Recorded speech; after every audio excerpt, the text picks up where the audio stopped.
Imagine building the most famous drink on earth.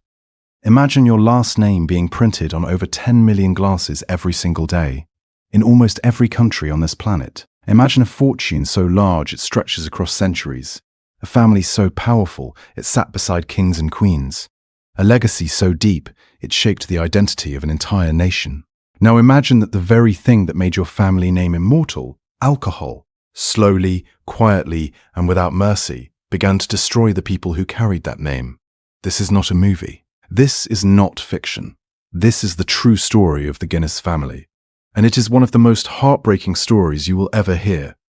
Because on the surface, the Guinness story looks like the ultimate success story. A young man with almost nothing walks into a broken-down brewery in Dublin, Ireland, signs a lease for 9,000 years, and builds a beer empire that conquers the world.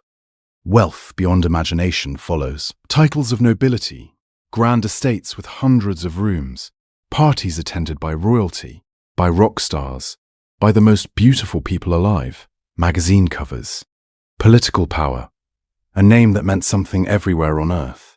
But underneath all of that gold, underneath the glamour and the fame and the champagne and the laughter, something else was growing, something darker, something no amount of money could stop. Addiction, tragedy, death after death after death.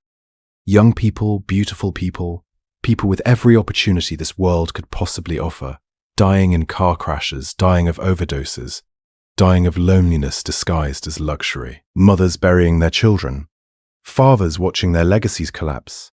And the tabloids, with their cruel and catchy headlines, gave it a name. They called it the Guinness Curse. Now, you might think this is just a story about a rich family falling apart, and why should you care about rich people and their problems? But that is exactly why this story matters. Because the Guinness family proves something that most of us do not want to believe. It proves that money does not protect you. It proves that fame does not save you. It proves that you can give your children everything in the world, except the one thing they actually need. And it proves that the things we never talk about, the pain we hide, the trauma we bury, the sadness we cuddle with a smile, those things do not disappear. They grow, they spread, they pass from parent to child to grandchild like a disease no doctor can cure. Over the next hour, you are going to hear the full story. From the very beginning, in 1759, when one man made one bet that changed history, all the way to the modern day where the Guinness name still sits on every pint glass in every pub across the world. But the family behind that name has been scattered by tragedy after tragedy. You will meet people you will admire, people you will feel sorry for, people you will be angry at, and people who will break your heart. You will hear about a 21-year-old who was so alive, so full of light, that one of the greatest songs ever written was inspired by his death. You will hear about a 22-year-old woman, brilliant and privileged, found dead at Oxford University with a needle in her story. You will hear about a corporate scandal so dirty it shook the entire financial world. And through all of it, you will be forced to ask yourself a question that does not have an easy answer. What is the real price of success? And who ends up paying it? This is the story of the Guinness family. Alcohol, addiction, and tragedy. And it starts with a man, a brewery, and a decision that was supposed to last 9,000 years. The year was 1759. The place was Dublin, Ireland. And the man was Arthur Guinness. He was 34 years old. He did not come from money. He did not come from power. His father, Richard Guinness, worked as a land agent for a wealthy clergyman named Arthur Price, the Archbishop of Cashel. That is where the name Arthur came from, a tribute to the man his father served. Richard Guinness also had a side job. He brewed beer for the estate. And that is where young Arthur first learned the craft. He watched his father work with grain and water and yeast. He smelled the thick, sweet smell of brewing. He learned the patience it took to turn simple ingredients into something people wanted to drink. And somewhere along the way, something clicked inside him. When Archbishop Price died in 1752, he left Arthur a gift in his will. £100. Now, to us today, that sounds like almost nothing. But in 1752, in Ireland, £100 was a meaningful amount of money. Not a fortune, not life-changing wealth, but enough. Enough to start something. And Arthur Guinness was the kind of man who only needed enough. He did not need perfection. He did not need a guarantee. He just needed a door that was slightly open, and he would push his way through. With that £100, Arthur first started a small brewery in the town of Leixlip, about 10 miles from Dublin. He brewed ale there for a few years, learned the business, made his mistakes quietly, and built up just enough confidence and just enough money to do something bigger. And then, in 1759, he did the thing that would change everything. He walked into a brewery at St. James's Gate, in Dublin. The place was not impressive. It was run down. It was small. The equipment was old. The previous owner had not exactly left it in great condition.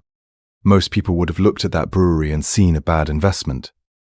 But Arthur Guinness did not see what was there. He saw what could be there, and so he signed a lease. Not for 10 years, not for 50 years, not even for 100 years. Arthur Guinness signed a lease for 9,000 years. 9,000. Let that number sit in your mind for a moment. This was a man who believed so deeply in what he was about to build that he committed to a place for longer than all of recorded human history. Civilizations have risen and fallen in less time than that lease. The Roman Empire lasted about 500 years. The British Empire lasted about 300. Arthur Guinness signed a piece of paper and said, "I will be here for 9,000. The rent was £45 a year. At the time, people probably thought he was crazy. Maybe he was. But there is a very thin line between crazy and visionary, and the only thing that separates them is whether or not it works.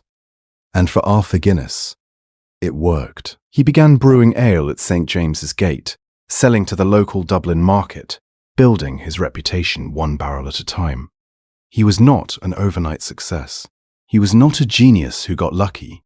He was a worker, a grinder, a man who showed up every single day and did the thing he believed in, even when nobody else could see where it was going. But Arthur Guinness was also smart. He watched the market. He paid attention to what people were drinking, and he noticed something that was happening across the water in London. A new kind of beer was becoming wildly popular, a dark, heavy, bitter beer called porter. And Arthur Guinness made a decision that would define his family for the next 265 years and counting. He decided to stop making ale entirely and bet everything, his brewery, his reputation, his family's future, on this dark, strange, unfamiliar drink. It was a gamble, a huge one. But Arthur Guinness was a gambler in the truest sense of the word. Not reckless, but brave. Not foolish, but willing to risk everything when he believed he was right. And he was right. More right than he could have ever imagined. That one decision, to make porter, to make it well, to make it his, would turn a small, run-down brewery in Dublin into one of the most recognized brands in human history. But here is the thing about building an empire.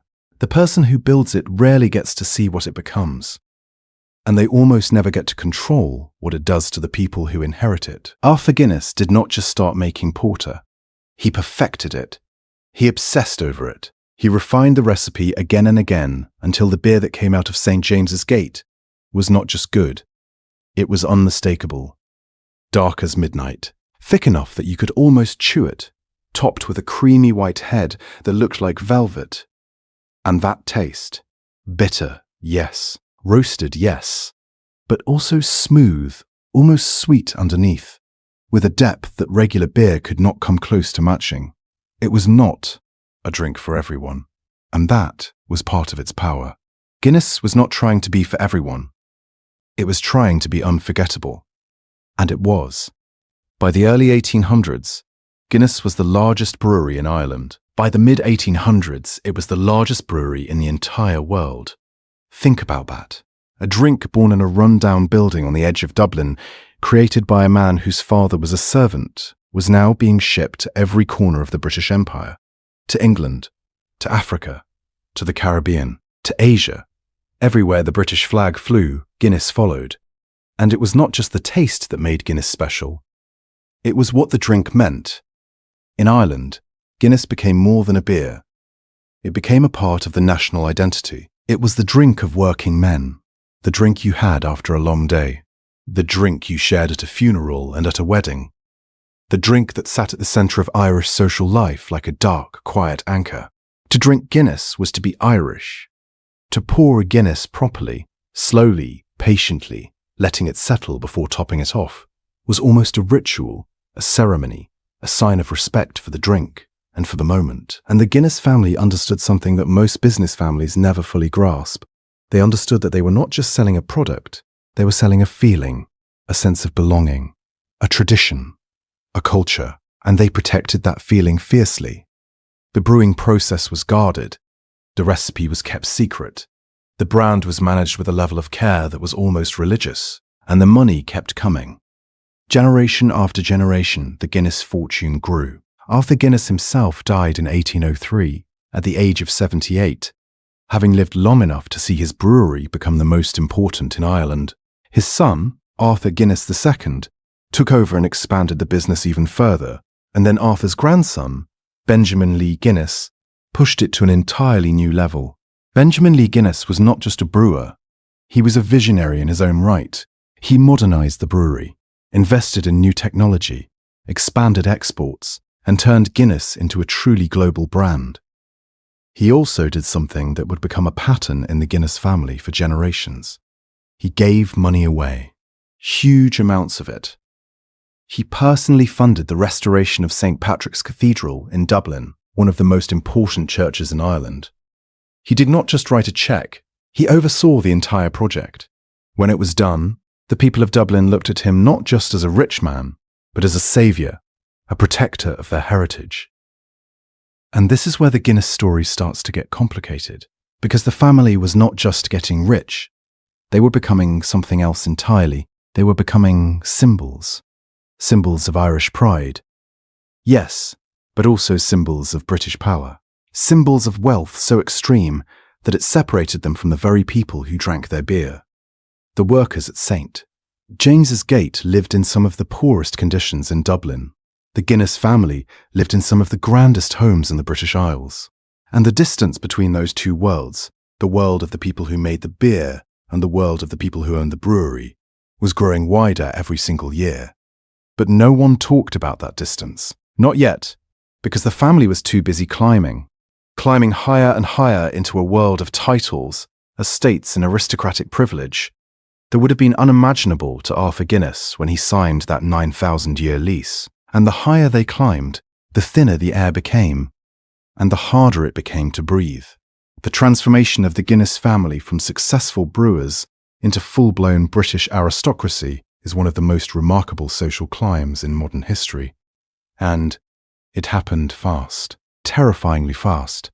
Within just a few generations, the Guinnesses went from pouring beer to pouring tea with the Queen. Benjamin Lee Guinness, the man who restored St. Patrick's Cathedral, was knighted and became a Member of Parliament.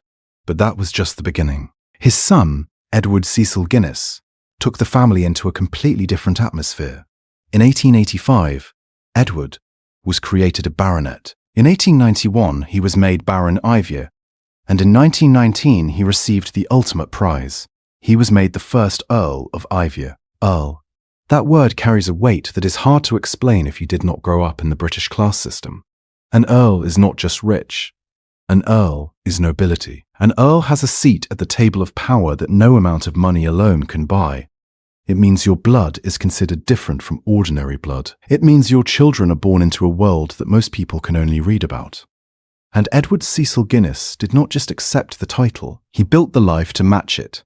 He bought Elvin Hall in Suffolk, England, a massive estate that had once been owned by an Indian Maharaja.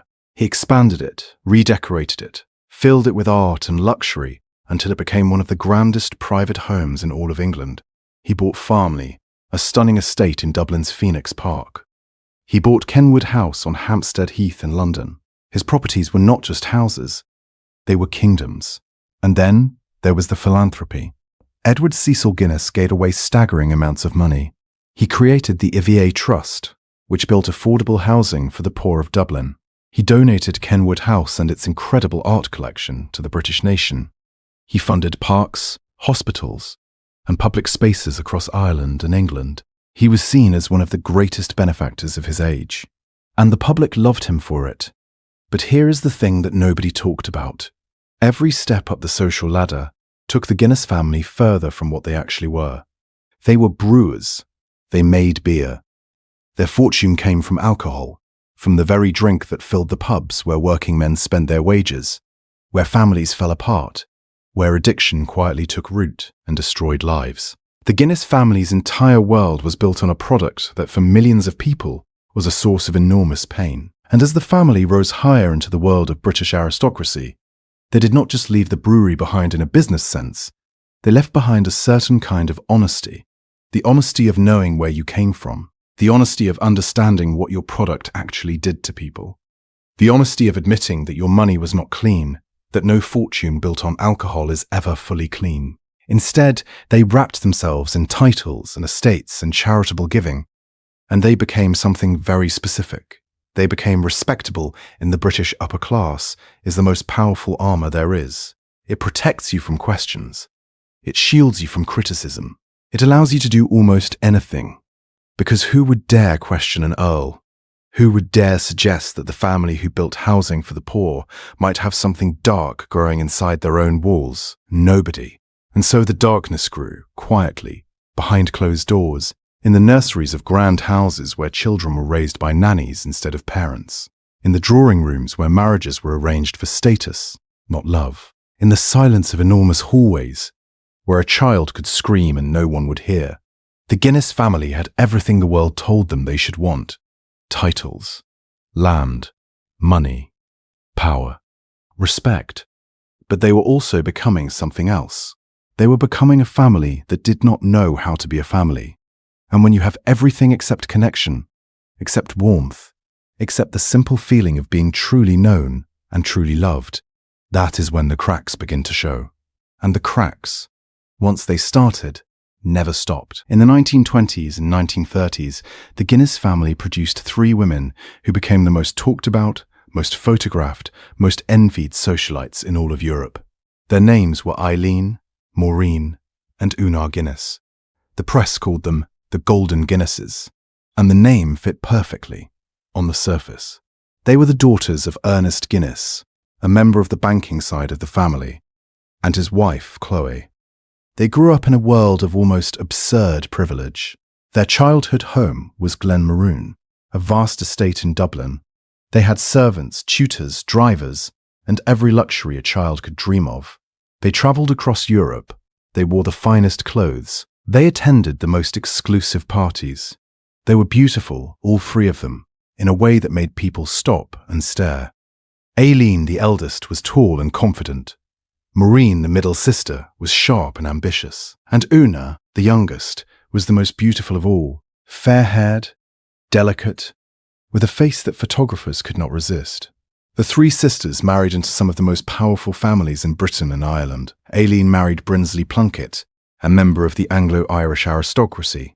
Maureen married the Marquess of Dufferin and Ava, giving her one of the grandest titles in the British peerage. And Una married First Lord Oranmore and Brown, and later the fashion designer Miguel Ferreras. They appeared in every society magazine. They attended every important event. They were friends with artists, politicians, writers, and royalty. When they walked into a room, the room changed. People whispered. People watched. People wanted to be near them, to be touched by the golden light that seemed to surround them. And for a while, it really did seem golden. The parties were legendary. The dresses were stunning. The houses were magnificent. The lives they led were the kind of lives that people read about in novels and assume cannot actually exist. But they did exist, and the three Guinness sisters lived them fully, publicly, and without apology. But here is what the magazines never showed you. Here is what the photographs never captured. Behind the smiles and the champagne and the designer gowns, these three women were deeply, quietly unhappy. All three marriages would end in pain. Aileen's marriage fell apart. Maureen's husband was killed in the Second World War, and she spent the rest of her life searching for something she never quite found. And Una, beautiful, luminous Una, would go on to experience a level of personal tragedy that no amount of beauty or money could protect her from. The Golden Guinnesses were golden in the way that a sunset is golden, stunning to look at, impossible to hold, and always, always fading. The world saw the shimmer, the world saw the glow. But what the world did not see was the darkness that was already gathering at the edges, the loneliness that lived inside those grand houses, the silence between people who shared a last name but had never learned how to share their pain. And of the three sisters, it was Una who would pay the highest price. Because Una did not just lose her happiness, she lost the one thing that no parent should ever have to lose. Una Guinness was, by all accounts, one of the most captivating women of her generation. She was not just beautiful in the way that a photograph could capture. She had a warmth, a lightness, a way of making people feel like the most important person in the room. People fell in love with her easily. Men fell in love with her constantly. And she, in turn, was always searching for love, real love, the kind that would fill the emptiness she carried inside her but could never quite name. Her first marriage to Lord Oranmore and Brown was a society match. It gave her a title, a grand life, and 2 sons, Gay and Tara. But the marriage was not happy. Una and her husband drifted apart, as so many marriages in their world did. The title remained, but the warmth disappeared. They divorced, and Una moved on, always moving, always searching. She married again to Philip Kindersley, and again it ended. And then she married Miguel Ferreras, a Cuban-born fashion designer who was younger than her and wildly different from the aristocratic men she had known before. That marriage, too, would eventually unravel. But through all the marriages and divorces, through all the searching and the heartbreak, there was one constant in Una's life: her home at Lugalla. Lugalla was an estate in the Wicklow Mountains south of Dublin. It was stunning in a way that almost hurt to look at, a Gothic-style lodge nestled in a valley, surrounded by mountains and dark lakes, like something out of a fairy tale, written by someone who understood sadness. Una turned Lugalla into a gathering place for artists, musicians, poets, and bohemians. The parties at Lugalla were famous across Europe. Writers like Brendan Behan drank there. Musicians played there. Painters painted there. The house was always full of people, full of noise, full of life. And Una was at the center of it all, the hostess, the muse, the golden woman who made everyone feel welcome. But there is a particular kind of loneliness that comes from always being surrounded by people and never being truly seen. Una filled her house with guests, but she could not fill the space inside herself that ached. She drank. More and more as the years went on, the parties got wilder, the guests got more unpredictable. The line between celebration and self-destruction got thinner and thinner, until it was almost invisible. And through it all, her children were watching. Her sons, Gay and Tara, grew up in this world of beauty and chaos.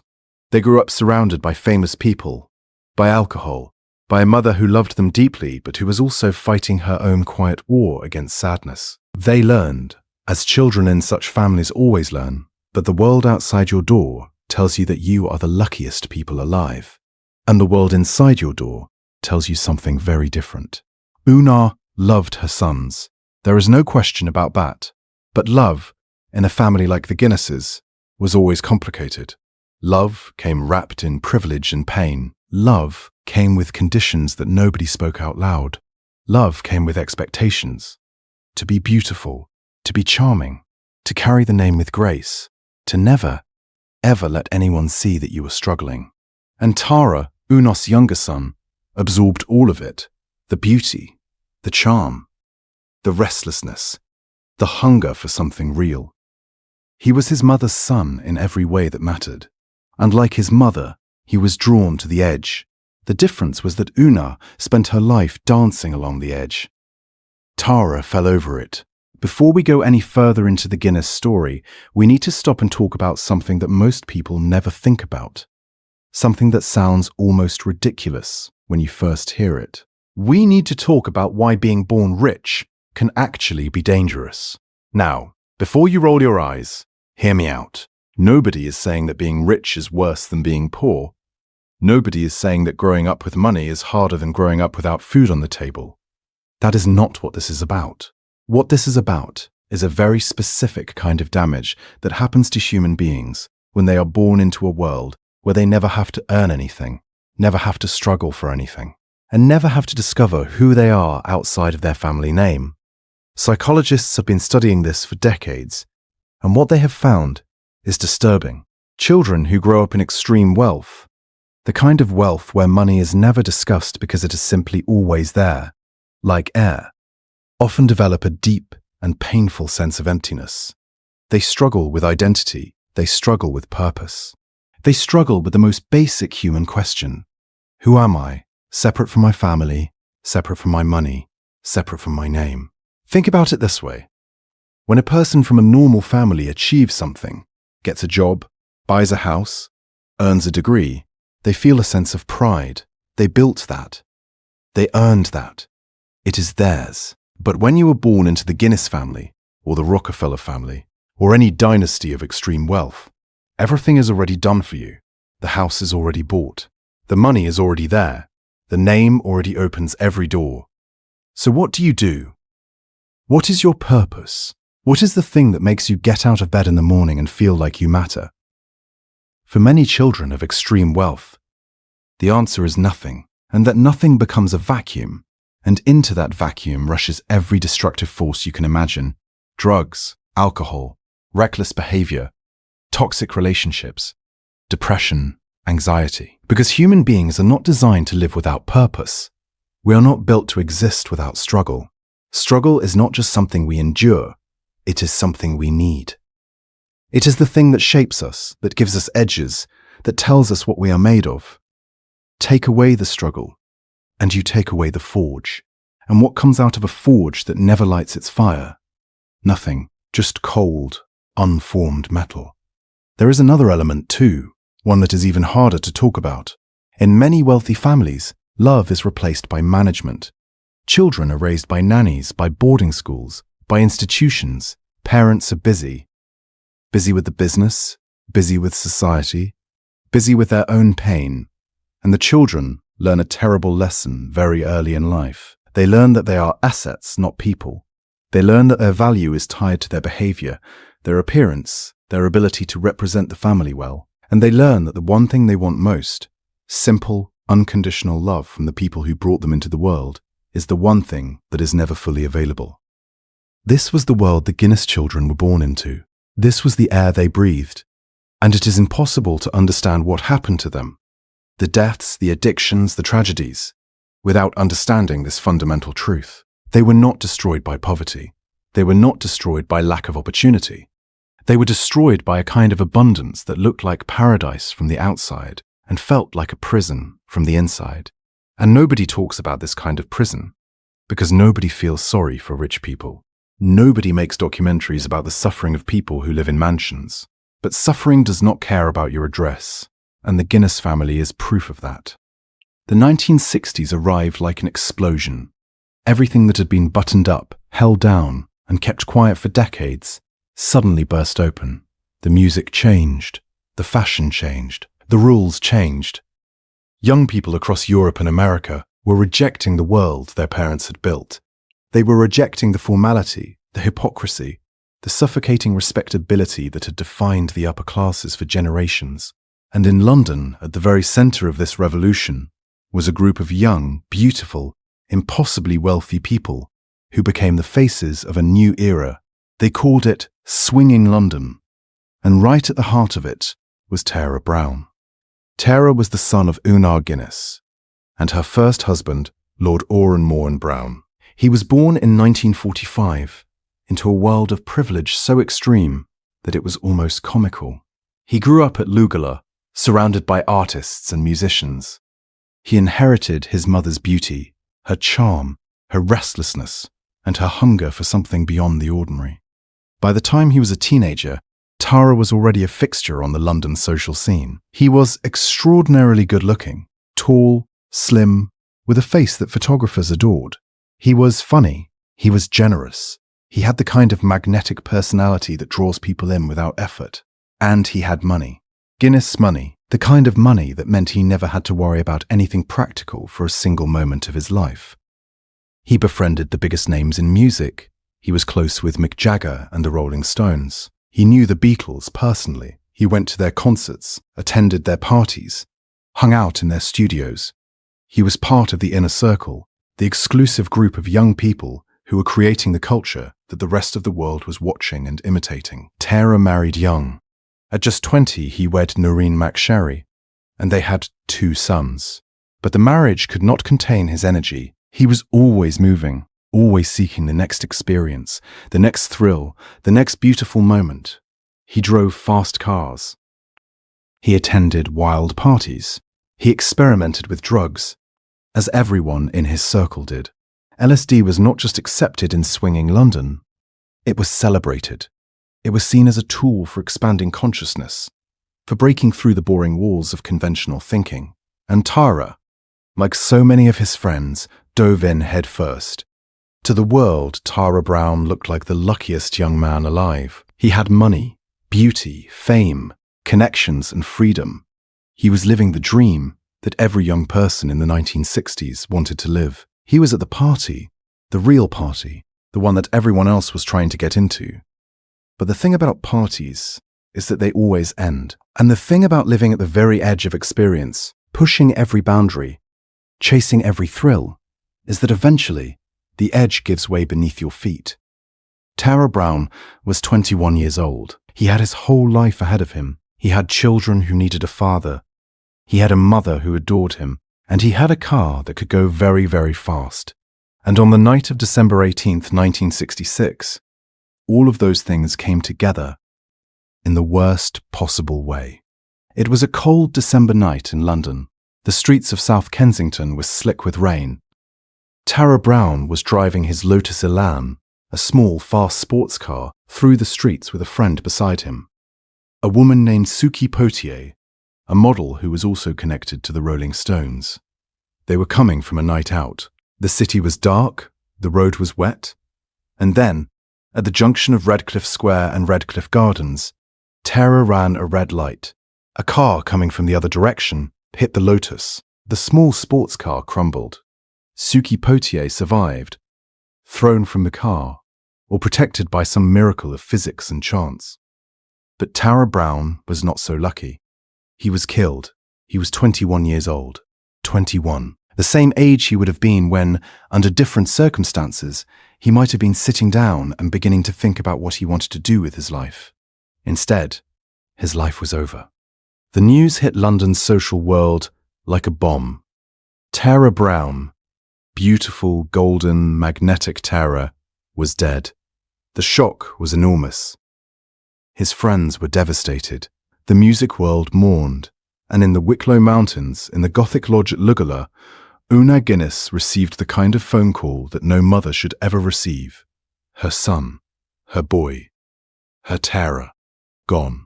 The grief that followed was the kind that does not have a bottom. You fall, and you keep falling, and there is no floor, no landing, no place where the pain finally stops, and you can stand up again. Una had lost one of the 2 people in the world she loved most, and she would never recover. Not really, not fully. She continued to live. She continued to host at La Gala. She continued to fill her house with people and music and art. But something was gone from her eyes. Something had been taken that could never be returned. She drank more. She withdrew more. The parties continued, but they were different now. They had a sadness underneath them, a heaviness, like laughter in a hospital room. And then, something extraordinary happened, something that ensured Tara Brown's name would never be forgotten, even by people who had never heard of the Guinness family. John Lennon read a newspaper article about Tara's death, and it inspired him to write the opening lines of what many people consider the greatest song ever recorded. I read the news today, oh boy, about a lucky man who made the grade. The song was A Day in the Life, the final track on the Beatles' album Sgt. Pepper's Lonely Hearts Club Band, released in 1967. He blew his mind out in a car. He didn't notice that the lights had changed. Those words, those simple, haunting, almost casual words, immortalized Tara Brown forever. But they also did something else. They turned a real person's death into art. They made a tragedy beautiful. And they made it very easy to forget that behind the lyrics, behind the music, behind the cultural moment, there was a mother who could not stop crying. There was a family that would never be the same. And there was a pattern, a terrible, repeating pattern, that was only just beginning. Because Tara Brown was not the last young person connected to the Guinness family who would die too soon. He was not the last bright light that would be snuffed out before it had a chance to fully shine. The Guinness story was not done taking. It was just getting started. 20 years after Tara Brown's car crash, the Guinness name was dragged back into the headlines in the worst possible way. This time, the setting was not the rainy streets of London. It was the ancient, hallowed halls of Oxford University. And the victim was a 22-year-old woman named Olivia Channon. Olivia was not a Guinness by name, but she was a Guinness by blood. Her mother, Ingrid Guinness, was a member of the brewing dynasty. Her father was Paul Channon, a powerful Conservative politician who served as a cabinet minister under Prime Minister Margaret Thatcher. Olivia had everything. She was intelligent, well-educated, beautiful, and connected to two of the most prominent families in Britain. She was studying at Christ Church, one of the oldest and most prestigious colleges at Oxford. She had a future that most people could only dream of. The world was wide open for her. Every door was unlocked. Every path was paved. And then came the night of June 10th, 1986. Olivia attended a party to celebrate the end of exams. It was the kind of party that Oxford students had been having for centuries. Wild, excessive, and fueled by the feeling of freedom that comes when the pressure of academic life is temporarily lifted. But this party went further than champagne and laughter. There were drugs, there was heroin, and at some point during the night, Olivia Channon used heroin. Whether it was her first time or whether she had used before is a matter of debate and speculation. What is not a matter of debate is what happened next.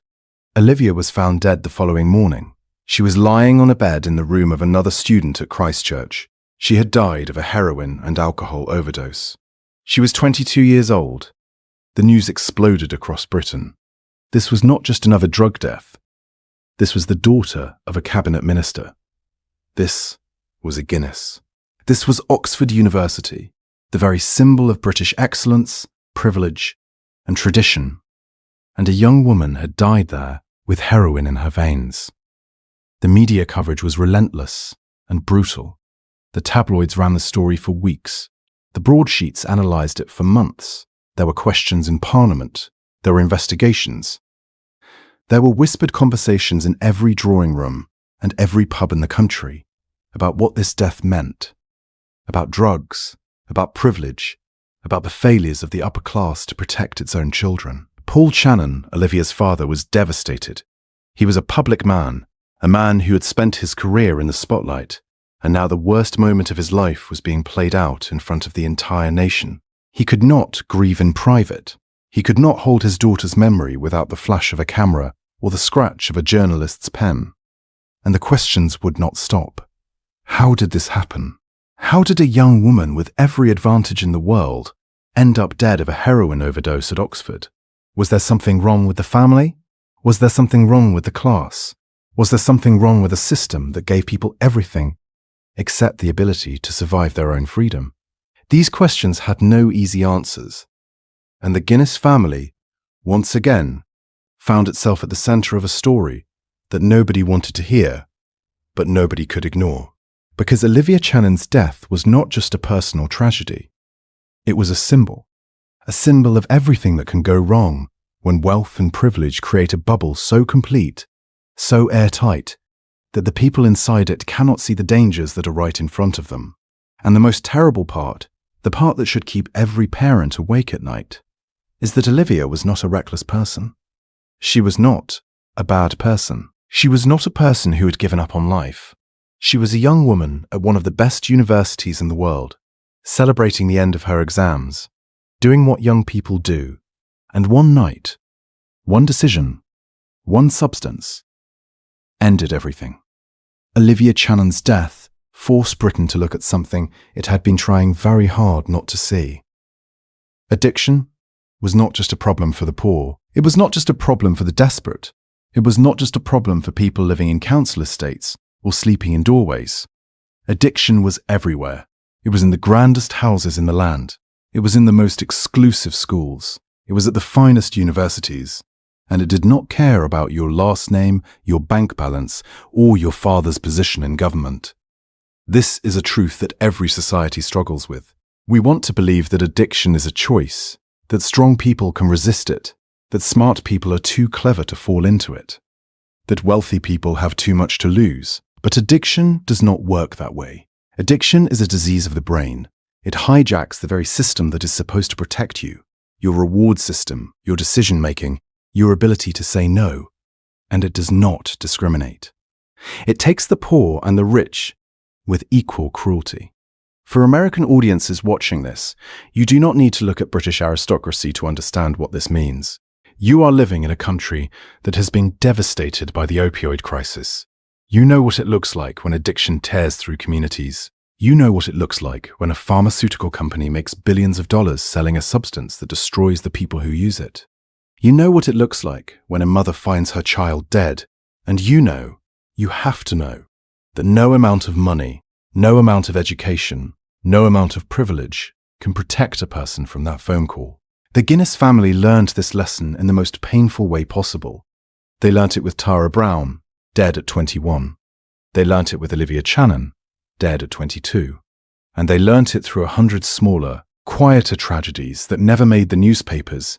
The alcoholism, the depression, the failed marriages, the silent suffering that happens behind closed doors in wealthy families all over the world. And here is the cruelest part. The very thing that created the Guinness fortune, alcohol, is one of the most addictive substances on earth. It is legal. It is socially acceptable. It is advertised on television, sold in every supermarket, served at every wedding, and poured at every funeral. And for millions of people around the world, it is the thing that is slowly, quietly killing them. The Guinness family built an empire on this substance. They became one of the richest families in history because of this substance. And then, generation after generation, members of that same family were damaged, broken, and sometimes killed by the world that this substance creates. The irony is so thick you can almost taste it, and it tastes bitter, like porter, like a dark beer brewed in a run-down brewery in Dublin by a man who signed a 9,000-year lease and never imagined what his legacy would become.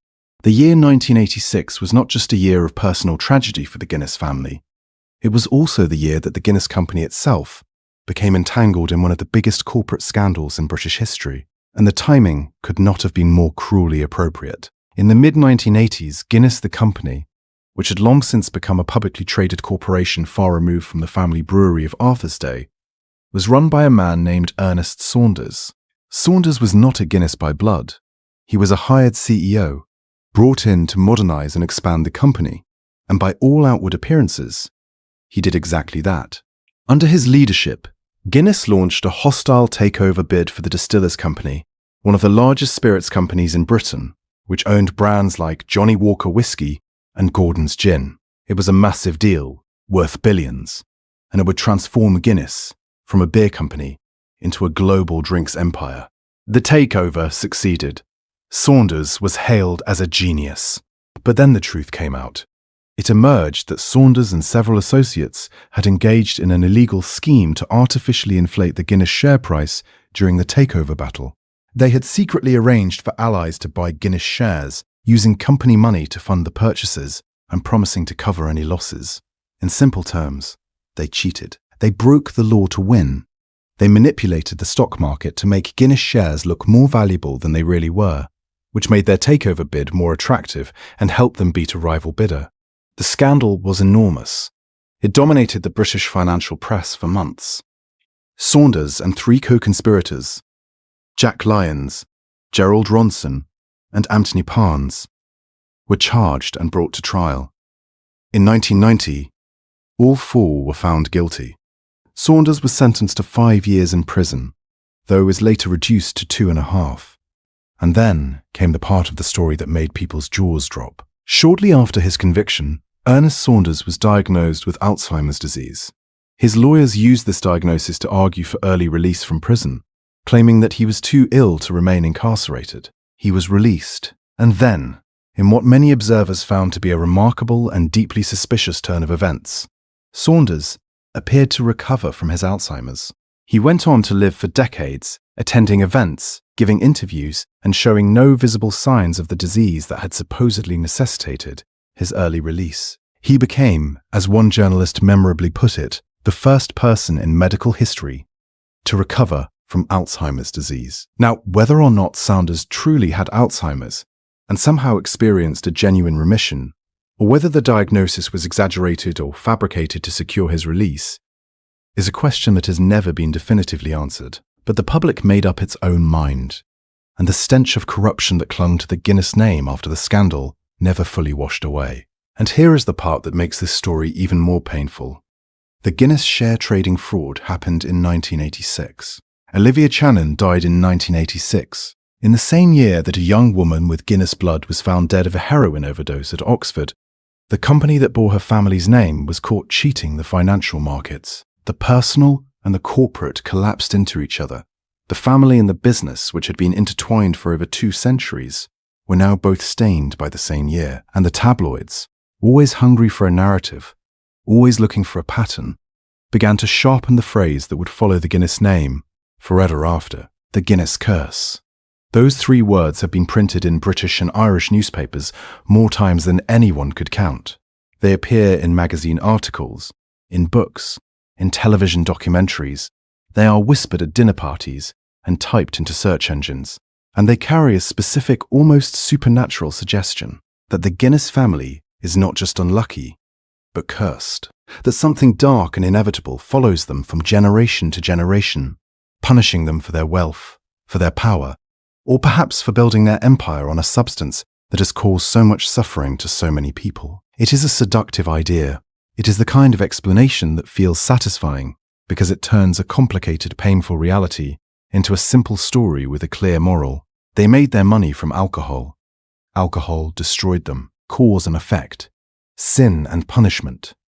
Curse. But is it real? Is the Guinness family actually cursed? Let us be honest with each other for a moment. Curses are not real.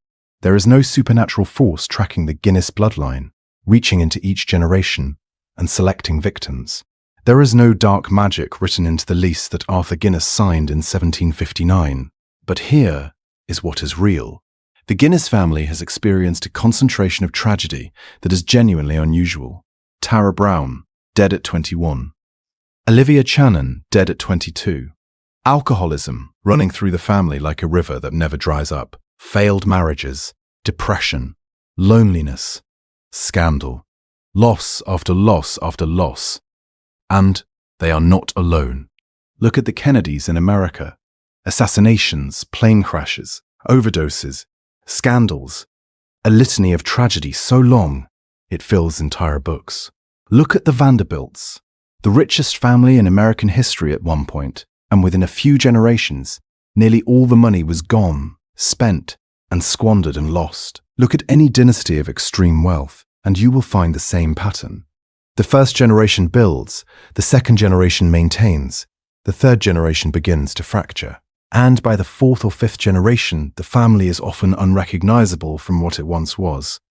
This is not a curse, it is a pattern. And patterns have causes. The cause is not supernatural, it is psychological.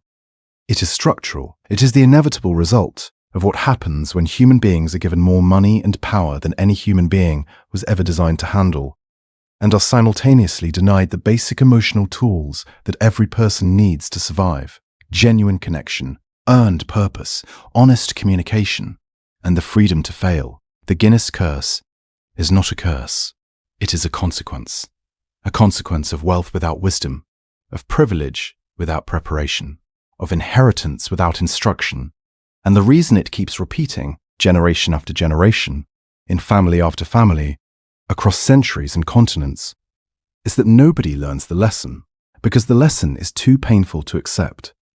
The lesson is that money cannot save you, that status cannot protect you, that the shining world you build for your children may be the very thing that destroys them.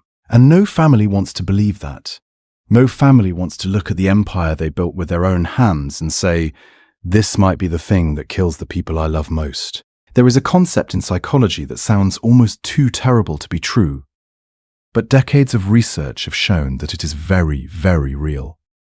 It is called generational trauma, and it works like this. When a person experiences something deeply painful, abuse, neglect, loss, addiction, violence, and they never deal with it, never process it, never speak about it, never heal from it, that pain does not die when they die. It gets passed down, not through genetics exactly, although there is growing evidence that trauma can actually change the way genes are expressed, and that those changes can be inherited. But more commonly, it gets passed down through behavior, through patterns, through the way a parent treats a child, the way a family communicates or refuses to communicate, the way emotions are handled or buried or ignored. Imagine a father who lost his own father at a young age and was never allowed to grieve. That father might become emotionally distant with his own children, not because he does not love them, but because he never learned how to express love. He learned that feelings are dangerous, that vulnerability is weakness, that the safest thing to do is to keep your pain locked inside and never let anyone see it. And his children grow up feeling unloved, even though they are not unloved. They grow up feeling that something is missing, even though they cannot name what it is. And when those children become parents, they carry the same emotional absence into their own families. And their children feel it too. And on it goes, generation after generation, the original wound getting bigger and more distorted with each passing decade, until the people who are suffering have no idea where the pain started or why they feel the way they feel. In the Guinness family, this pattern is visible across centuries. Arthur Guinness was a man of action, a builder, a worker. He did not have time for emotional introspection. He was too busy creating an empire. His sons inherited the business, the wealth, the name, but they also inherited whatever emotional patterns Arthur carried. His drive, yes, but also his rigidity, his focus on the external world at the expense of the internal one. And each generation after him added new layers of pain. The pressure of maintaining the fortune, the isolation of extreme wealth, the emotional distance of aristocratic child-rearing, where children were sent away to boarding schools at 7 or 8 years old and learned to survive without their parents' presence. The alcoholism that ran through the family, sometimes openly and sometimes secretly, but always there, always present, always doing its quiet work of destruction. By the time you get to Una Guinness and her children, the accumulated weight of generations of unprocessed pain was enormous. Ona did not just carry her own sadness, she carried the sadness of every Guinness who came before her. Every loveless marriage, every emotionally absent parent, every child who was raised by servants instead of by the people who were supposed to love them most. And she passed that sadness on to Tara, who carried it with him at 100 miles an hour through the streets of London until it killed him. This is what generational trauma looks like. It does not announce itself. It does not wear a sign. It just shows up, quietly, in the choices people make, in the relationships they build and destroy, in the substances they use to numb the pain they cannot name. And the cruelest irony is that the families best positioned to get help, the wealthy families, the ones who could afford the best therapists, the best treatment centers, the best support systems in the world, are often the families least likely to seek that help. Because in their world, asking for help is weakness, admitting pain is failure, and the family name must be protected at all costs, even if the cost is the family itself. The Guinness family had every resource imaginable. They had money, they had access, they had influence, and yet, generation after generation, they suffered.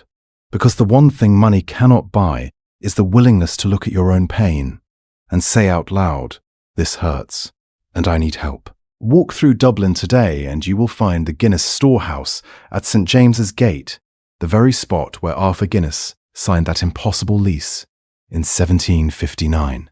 It is now one of Ireland's most visited tourist attractions. Millions of people from around the world walk through its doors every year. They learn the history, they see the old brewing equipment, they climb to the gravity bar at the top and drink a pint of Guinness while looking out at the Dublin skyline. And most of them have no idea about the story you have just heard. They know the beer. They know the brand. They might know the Book of Records, Guinness World Records, which the company started in 1955, as a clever marketing idea, and which became one of the most famous publications on earth.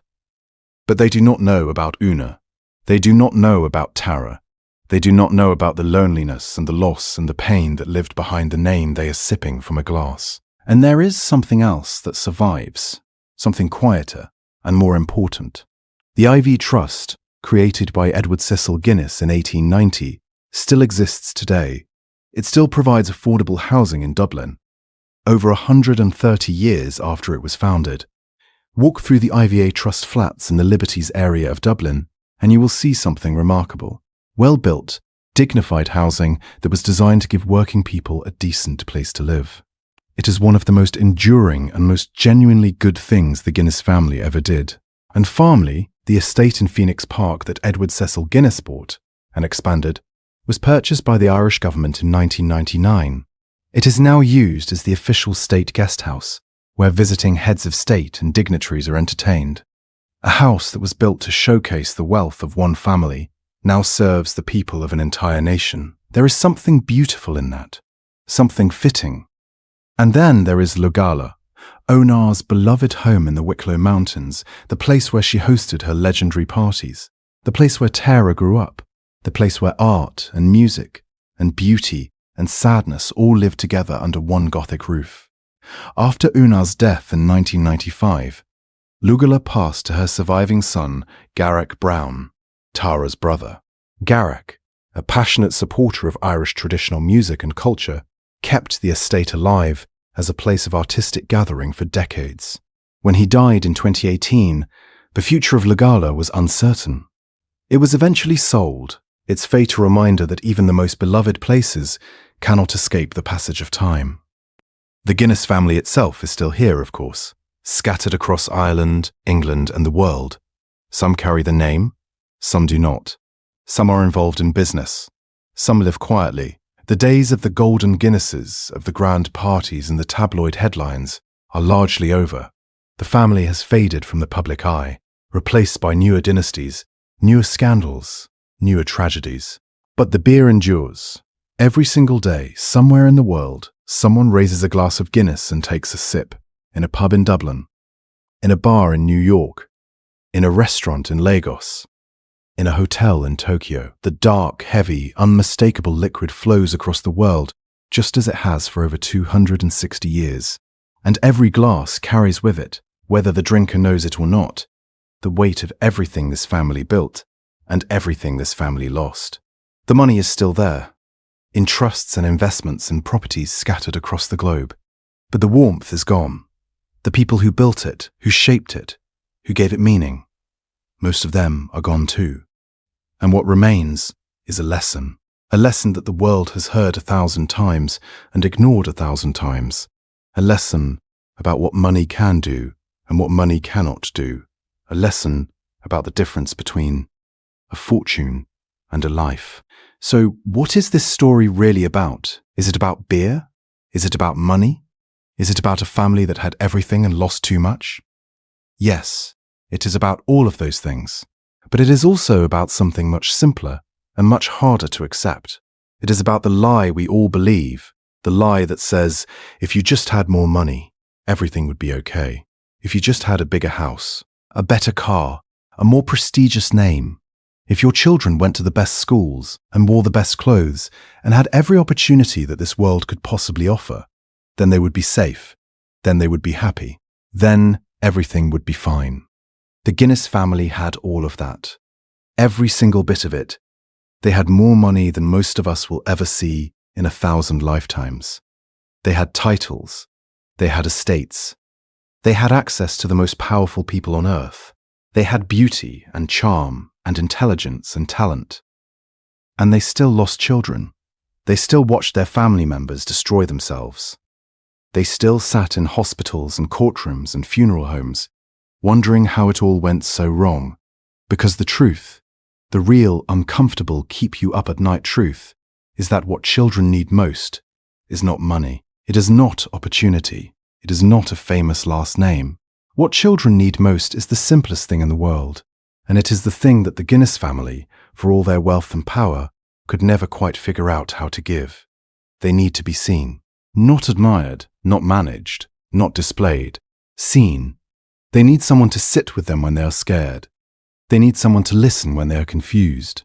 They need someone to say, "You are enough, exactly as you are, and I love you not because of what you achieve or what you represent, but because you are mine." This is what Arthur Guinness could never have predicted when he signed that lease. He was building a business. He was building a fortune. He was building a legacy. But he was also, without knowing it, building a trap, because the fortune grew so large that it became the family's identity.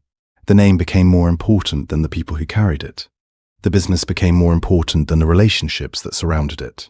And generation after generation, the children of the Guinness family were born into a world that told them they were special, that told them they were lucky, that told them they should be grateful, and that never once asked them how they actually felt. And so they drank. Because what else do you do when you are a member of the most famous brewing family in history, and the pain inside you is too big to carry alone? You reach for the thing that is closest, the thing that is always available, the thing that your family built its name on, the thing that promises, for a few hours at least, to make the emptiness go away. This is not just a Guinness story. This is a human story. It is happening right now in families that look nothing like the Guinnesses. In a suburban house in Ohio, where a teenager takes a pill to numb the anxiety her parents do not know about. In an apartment in London, where a man drinks alone every night because the silence is too loud.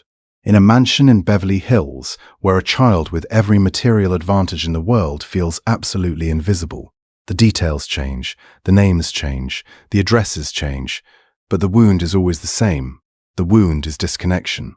The wound is the space between what we show the world and what we actually feel. The wound is the silence, the terrible echoing silence that fills a house when the people in it have never learned how to talk to each other about the things that matter most. Arthur Guinness signed a lease for 9,000 years because he believed in the future. He believed that what he was building would last forever. And in a way, he was right. The beer lasted, the brand lasted, the money lasted. But the family, the people, the hearts and souls and fragile, breakable human beings who were supposed to be the point of it all, they did not last.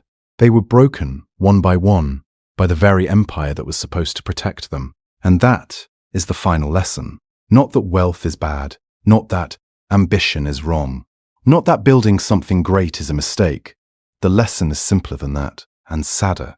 The lesson is that everything you build, no matter how grand, no matter how lasting, no matter how famous, is only worth something if the people you love are okay. And if you build your empire but lose your family, then you have not built anything at all. You have just created a very beautiful, very expensive monument to everything that went wrong. The next time you see a pint of Guinness sitting on a bar, dark and heavy and topped with that perfect creamy head, think about that. Think about the man who started it all. Think about the children who inherited it. Think about the ones who died too young. Think about the mothers who never stopped grieving. Think about the empty rooms and the grand houses. Think about the silence, and then think about your own life. Think about the people you love. Think about what you are building and who you are building it for. Think about the things you have never said to the people who need to hear them most. Because the Guinness story is not really about the Guinness family. It is about all of us. It is about the things we chase and the things we ignore. It is about the difference between a legacy and a life. And it is about the one question that every person on earth, rich or poor, famous or forgotten, must eventually answer. When everything else is stripped away, the money, the name, the title, the house, the car, the career, what is left? And is it enough? That question does not have an easy answer, but it is the only one that matters. And if the Guinness family could sit with you right now, every generation, every lost child, every grieving parent, every person who carried that name and felt the weight of it pressing down on them, if they could all sit with you right now and tell you one thing, I think it would be this: do not wait until it's too late to find out.